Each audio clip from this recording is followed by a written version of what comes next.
इबादत हो जवानी की, इसलिए कि अगर कुरान शरीफ तरावी की नमाज में सुनने खड़ा हो गया, जवान है, हट्टा कट्टा है, अगर हाफिज कुरान एक पारा एक रकात में भी पढ़ना चाहे तो तेरी तरफ से मनादी नहीं होगी। जी जी, हक बात, हक बात।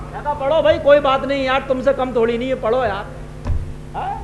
और अब तो यहाँ अगर 2-3 सफ़ों से ज्यादा हाफिज पढ़ दे तरावी की नमाज में तो 317 तैयार है। उधर से खांसी, इधर से खांसी, इधर से खांसी, यार चारों तरफ से खांसी। हाँ, और इस वक्त नहीं है हाफिज कितना भी पढ़ ले, अगर किसी ने खांस दिया तो टीम खड़ी है। इस वक्त खांसना भी महंगा पड़ लिया, अंदर ही अंदर खांस रहे हैं बहुत से लोग तो। हाँ, ये अल्लाह का अजाब है लोगों एक तरह, इसलिए कि अजाब हर कौम पे आया, हर शक्ल में आता है। देख लें आप, जितना गुनाह सारी कौमों ने किया था वो सारे के सारे गुनाह हमारे अंदर मौजूद है। और उससे बढ़कर कुछ गुनाह ऐसे थे कि जो उनमें नहीं थे, वो आज हमारे अंदर बढ़कर।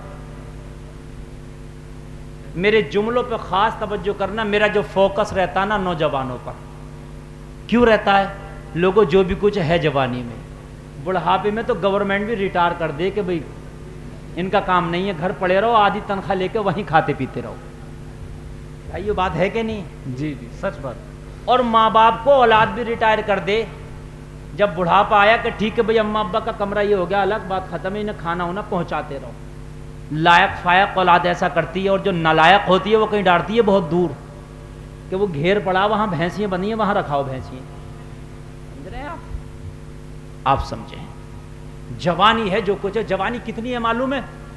जवानी के दिन मुश्किल से जनाबे वाला आपके ये 30 और तकरीबन 45, ये 30 साल की उम्र है, 15 से लेके 45 तक, हद से हद। कितनी? 15 से 45, तो 30 ही तो बची ना, 15 तो निकाल दो।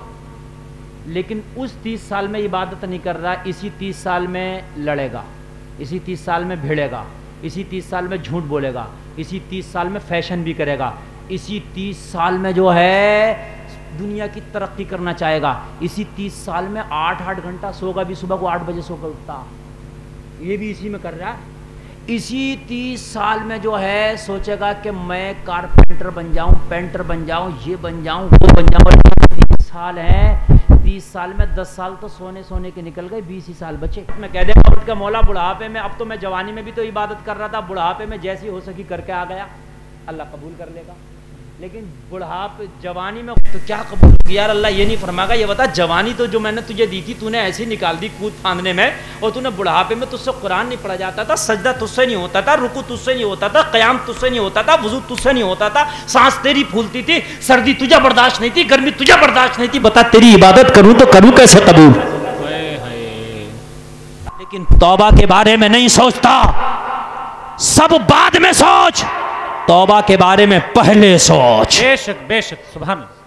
जिस दिन तूने तौबा कर ली, अगर समंदर के झाग के बराबर भी गुनाह है तो खुदा की कसम खा के कहता हूं मौला तेरे तमाम गुनाह माफ कर देगा। अगर तूने आज सच्चे दिल से तौबा कर ली, और अगर समंदर के झाग के बराबर भी गुनाह है, तौबा करने के बाद तेरा इंतकाल हो गया तो जहन्नम में नहीं जाएगा बल्कि जन्नत की बहारों में जाएगा। क्या बात है, सुभान अल्लाह, सुभान अल्लाह, सुभान अल्लाह, सुभान अल्लाह। जन्नत की बहारों में जाएगा यार, उसका इनाम बहुत बड़ा है, खुदा की कसम इनाम बहुत बड़ा है उसका, बहुत बड़ा इनाम। और जब कोई नौजवान तौबा करता है ना, एक नौजवान अगर किसी बस्ती में तौबा कर ले, इस पीपल्स आना में ना अगर कोई एक नौजवान तौबा कर ले ना, तो अल्लाह ताला उसके तौबा के सदक़े में उसी वक्त पूरी बस्ती पर रहमत का नुज़ूल कर देता है। सुभान अल्लाह, सुभान अल्लाह, सुभान अल्लाह।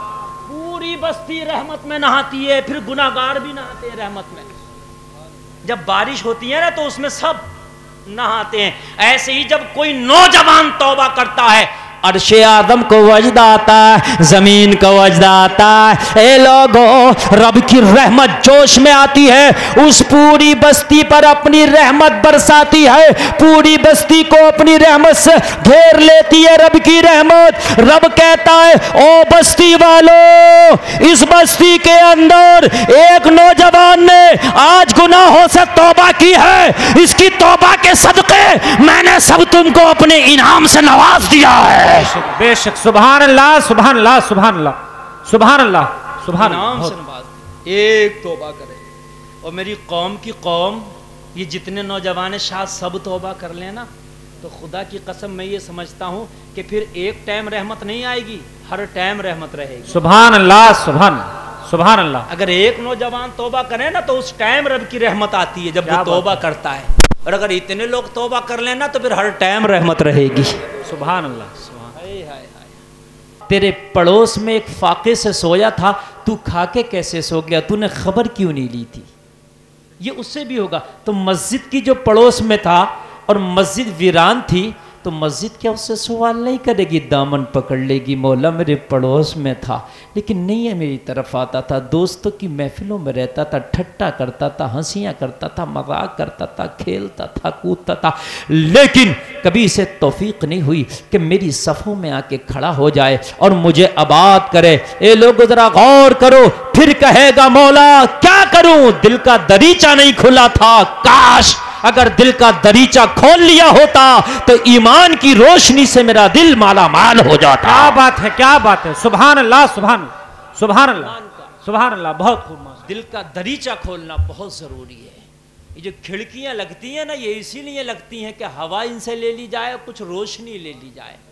खिड़कियां और किसी लिए नहीं लगती भाई, दिल सब पे होता है, मगर कुछ थोड़ा कोशिश कर कर आके खुल भी सकती है, लेकिन जिसकी चटखनी नहीं खुली बहुत दिन से, और घर का माहौल भी मगरिबी है, घर में भी गाने फिल्में चलती हैं और खूब मगरिबी तहजीब मगरिबी पहनावा है, तो उसकी खुलेगी नहीं, टूट जाएगी।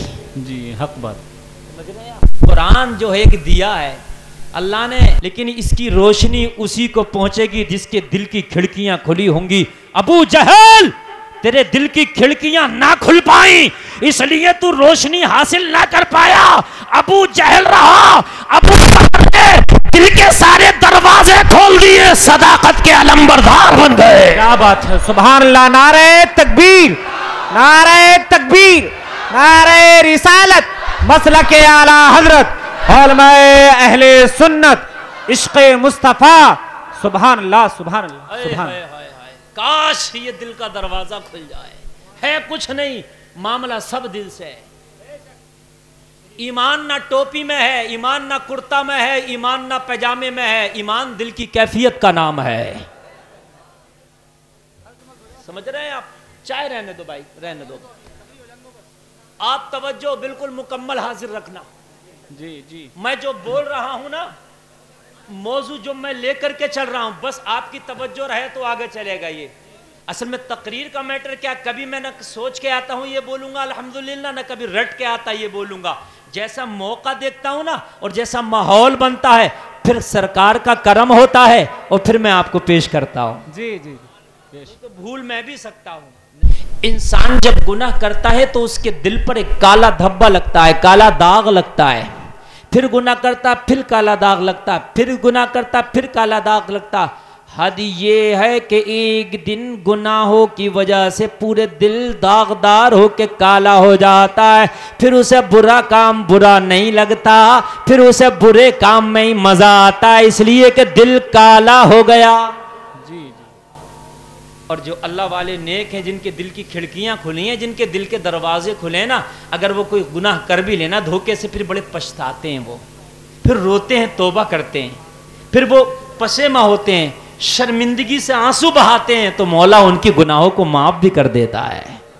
जी समझ रहे हैं आप? मौला उनके गुनाहों को माफ भी कर देता है। और जब दिल सख्त हो जाए ना, दिल अगर सख्त हो जाए ना, तो फिर ये दिल मोम हो जाए तो नरम भी इतना है, नरम भी इतना है ये दिल कि जरा सा जब रब का मुस्तफ़ा का जिक्र आए, कुरान सुने ना सुने, तो ये आंख से आंसू भी निकल आता है। जी बेशक बेशक। और जब ये सख्त हो जाए ना, तो आपको एक खबर सुना दूं, आपका